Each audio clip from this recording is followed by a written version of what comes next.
welcome to my channel Forever Celeb. You know, child abuse, sexual child abuse, any form of child abuse, especially sexual abuse, is devastating. And, from my perspective, one of the reasons it inflicts such deep wounds is because it is so profoundly complex.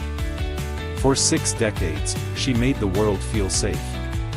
Yet, not a single soul offered her that same sanctuary.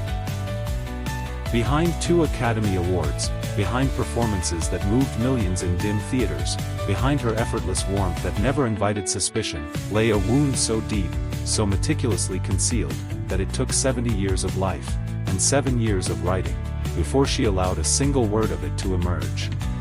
At 79, Sally Field stands as one of America's most venerated actresses.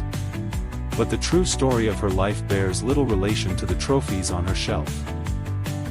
It lies in what she bore while accepting those honors, the hidden battles beneath the spotlight. What truly transpired inside that Pasadena home? Who in that house knew? Why did a woman, at the pinnacle of her career, publicly voice the one truth no legend dares admit? What did Norma Ray and Mrs. Gump share beneath their characters? And what does that reveal about the pain Sally never once set down? How does a woman spend 60 years shielding everyone else, only to finally decide in her 70s that her own truth is worth more than silence? To answer, we must journey back to the beginning. The California house seemed perfect, sunlight flooding wide windows, a mother whose face graced movie screens, a stepfather whose name carried the gravitas Hollywood bestows upon men carved from permanence. From afar, young Sally Field's life appeared a gift. A narrative journalists would one day invoke to explain how a Pasadena girl became one of America's greatest actresses. But inside, it was another story entirely. Margaret Field, Sally's mother, was a woman of genuine beauty but fragile circumstances. She had been an actress herself, carrying the poised grace both rewarded and consumed by the industry. Yet she raised Sally in a household where security was always conditional and fragile. When Margaret married Jock Mahoney, outsiders saw stability, a strong man anchoring a family adrift. Jock Mahoney was a towering 6 feet 4 inches figure of authority. A former Marine, celebrated stuntman, the on-screen Tarzan, embodying heroic strength and every ideal a child is taught a guardian should be. Sally was 4 when he entered her life. She was 14 when the abuse ended. A decade of childhood consumed by the man her mother had chosen, behind closed doors in a house that seemed every bit as safe as it looked from outside. Decades later, Sally would describe it with unbearable precision. Not sensationalized, nor softened, but laid bare with the clear-eyed honesty of a woman who spent years learning to behold the unthinkable she had spent even longer trying to ignore. She lacked the language as a child, most children do. Instead, the body bears mute witness. The nervous system braces. Trust curdles into something unrecognizable. A little girl begins to understand, without words, that her safety is not guaranteed. That those who should protect her may be the very source of her danger. That love and harm can coexist, where the same face, speak in the same voice. And knowledge absorbed before the architecture of childhood can process it does not remain in childhood, it travels. It shape-shifts. It reveals itself decades later, in how a woman relates to her worth, in patterns she cannot explain, in a hunger for approval no applause can ever satisfy. Beneath the abuse lies a particular cruelty. One Sally would not fully articulate until her 70s, after her mother's passing, when the silence protecting everyone else became unbearable. Her mother knew. Not in the distant, deniable way people convince themselves they missed signs. Margaret Field, in her final days, told her daughter the truth. She had known, had seen, and made the devastating, irreversible choice so many women in her position made in that era, that industry, a world offering them little power and less protection. She stayed. She remained silent. She chose, whether out of fear, dependence, or love, to protect the household's fragile structure rather than her child's safety. No words can easily frame what it means to learn that the one who should have been your fiercest protector was aware of your destruction and stayed in the room anyway. It does not erase love. It does not cancel complexity. A profound bond Chloe carried throughout her life, a bond so layered it became the emotional core of her memoir. But it added a weight she bore alone. In performances, marriages, and every moment of public warmth the world took as natural. It was not natural. It was chosen, every single day. Because here's what Sally Field did with her shattered childhood: she built herself anyway. Not perfectly. Not without cost. Not in any clean, linear way therapy might describe. But with the ferocity of one told by circumstance, never by words, that she did not deserve space, and who decided somewhere deep in her marrow to take it anyway. Acting discovered as a teenager provided a container for unspeakable emotions, a stage where chaos could be shaped into something others might recognize. Performing was not escape. It was translation. She found language for experience that had no form. She studied fiercely, unnerving some with her intensity. This was no charm-driven ascent. She built a structure strong enough to hold her weight, because she learned early nothing else would. Her first major television role came in 1965 with Gidget, a sunny teenage comedy far from her inner reality. Her first major television role came in 1965 with Gidget, a sunny teenage comedy far from her inner reality. She played it with genuine brightness and fizzing comedic energy, captivating audiences, cementing her as the wholesome, relatable girl next door television loved. Then came The Flying Nun. More brightness. More accessibility. More warmth cameras adore and industries exploit, without ever asking what fueled it. Beneath the laugh and lightness was a young woman unprotected by anyone, learning to protect herself with the only tool she mastered, becoming whoever the room needed. At 21, she married Stephen Craig in 1968, young, unprepared, carrying wounds she barely understood into a marriage strained by industry pressures. 2 sons followed, Peter and Eli. The marriage ended in 1973. She remarried Alan Gman in 1984.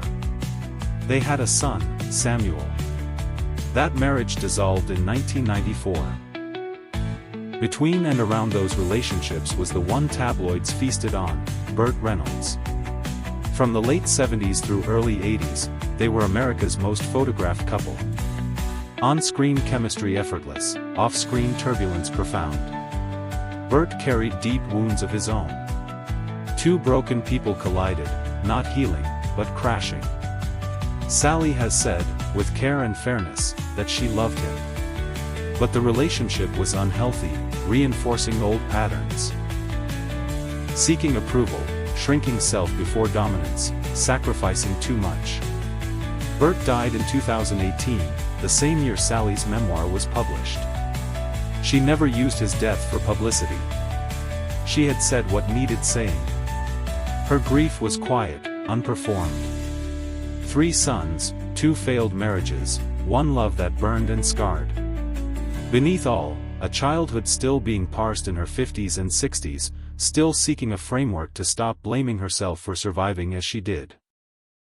Because no one tells you the real damage of child abuse lies not in memory, but in the story a child writes about their worth. The unspoken code installed in the deepest system: you are not worth protecting. Damage absorbed. Love earned by disappearing into whatever shape others demanded. Sally Field spent decades inside that lesson. She performed it. Mothered through it. Loved through it. Accepted awards through it. Standing at podiums, telling audiences, they like me, they really like me, in a moment the world took as charming. But it was raw truth from a woman for whom approval was oxygen, its absence suffocation. She was not confessing insecurity. She was releasing decades of its opposite. Her career unfolded at heights most would call a summit, but Sally treated it like the next task. In 1989, Steel Magnolias gave her Melinda Eaton, a role that broke many hearts. The grief she portrayed was raw, violent, unfiltered, not photogenic mourning, but real loss that defied social decorum. It was excavation, not acting. Then in 1994, Forrest Gump required less technical craft but carried a quieter, harder gift. Pure maternal love, unconditional, no performance required. She inhabited it without distance. Life is like a box of chocolates. Her delivery bore the weight of knowing what it means when that love is withheld.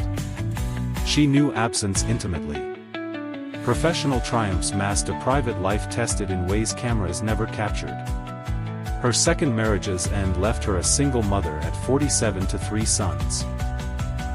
Motherhood was her anchor, her refuge, where she shed performance and was simply present. She speaks of it with gratitude few can articulate, not only love, but proof she could build safety. Breaking the cycle. Her sons are living evidence she did not become damage. In 2005, the body demanded reckoning. Diagnosed with osteoporosis at 58, Sally did not hide it. Instead, she became a fierce advocate, using her platform to speak for bone health, urging. True to character, she transformed personal difficulty into public good. Yet beneath the activism was a woman confronting the fragility of her body, carrying decades of unprotected strain. She tended it carefully, fiercely. On November 6, 2011, her mother died, on Sally's 65th birthday. The timing feels impossibly dramatic, yet it was real. Margaret, the woman who gave her life but also failed to protect it, departed the world as Sally entered it. Grief was complex. For a parent who harmed or failed you, grieving is a maze of love and loss intertwined. Sally had spent years in therapy, untangling childhood's cost and gifts. Her mother's death closed a door that had lingered ajar, the door a child waits by for acknowledgement never received. With Margaret gone, that conversation would never come. Sally did not retreat. She wrote. 7 years of wrestling with words. Returning then leaving the page. Approaching truth, then stepping back from its heat. 7 years of literary courage. In 2018, In Pieces arrived, a brave memoir laying bare survival, loving a flawed mother, and the lifelong work of understanding early damage. Reviews were respectful. But the true courage was in publishing at 71, after decades carrying a secret the world never knew. She built a legendary career while holding this story in the shadows. Then, in later life, she wrote it not to perform bravery or seek publicity, but because silence had finally cost too much. Because she was done protecting everyone but herself. She earned the right at last to occupy her full truth. The world received the book. But the cost, the wounds reopened, the grief relived, the revelation that her mother's choice had shaped her life, remained hers alone.